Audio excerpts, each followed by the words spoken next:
ঢাকায় আসবো, আমার একটু জানাবো না? বসো তো। এদিকে আসার কোনো বিষয় ছিল না, তাই আর জানানো হয় নাই। আসতে কোনো প্রবলেম হয়নি তো?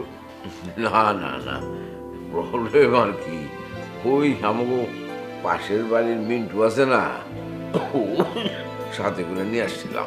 ভালো করছো, কিন্তু আপা তুমি ঢাকায় আসলা কেন? ঢাকায় আসার ইচ্ছা ছিল না, ওই যে তোমার বোন তুষির যন্ত্রণায় শরীরটা একটু খারাপ, তো সে বলতেছে যে না, ঢাকায় গিয়ে ডাক্তার দেখাতে হবে। এটা তুমি কোনো কাজ করলো আব্বা? তুমি ঢাকায় আসবা, আমার একবার জানাবো না? আমি তাহলে তোমারে নিয়ে আসতাম।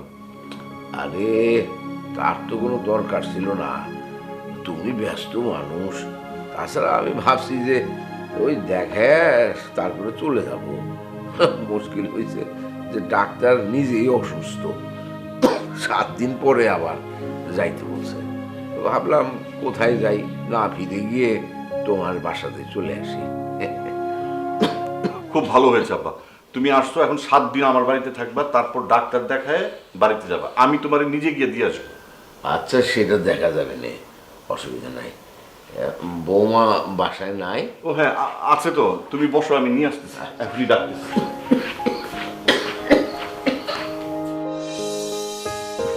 শোনো, শোনো, বসো না, বসো। আব্বা এসেছে। কি বললাম না, আব্বা এসেছে, একটু দেখা করো। কি বললো আব্বা এসেছে? এখন আব্বা এসেছে মানে বলা নেই, কওয়া নেই, হুট করে একটা মানুষ চলে আসলো। তোমাকে না আমি বললাম বিকাল থেকে আমার গাটা ম্যাচ ম্যাচ করতে জ্বর আসবে। ঠিক আছে, আগে দেখাটা তো করো। আসো আসো, আসো না, আসো আসো, আসো।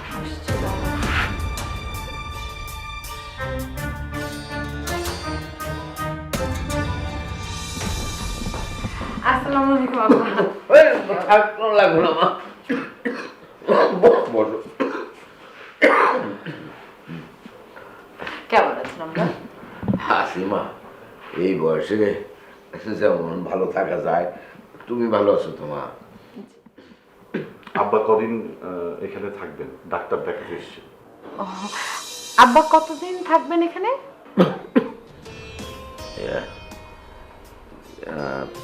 ডাক্তার তো নিজেই অসুস্থ, 7 দিন পরে যেতে বলেছে। এখন ঠিক বুঝতে পারতেছেন না। সেটা তোমাকে বুঝতে হবে না আব্বা, সেটা আমি দেখবো। হ্যাঁ তাই তো, ঢাকা শহরে কি একটা ডাক্তার নাকি আব্বা? কত ডাক্তার আছে। আপনার ছেলে আগামীকালকে গিয়ে আপনার জন্য একটা ডাক্তার খুঁজে বের করবে। 7 দিন থাকার লাগবে না, একটা ব্যবস্থা হয়ে যাবে। সেটা পরে দেখা যাবে। আব্বা যখন চলে এসেছো, আর কোনো টেনশন নেই, আমি একটা ব্যবস্থা করব। ডাক্তার দেখে তারপর তুমি যাবে। শুনো, তুমি একটু আসো, তোমার সঙ্গে কথা আছে। আব্বা, আপনি বসেন।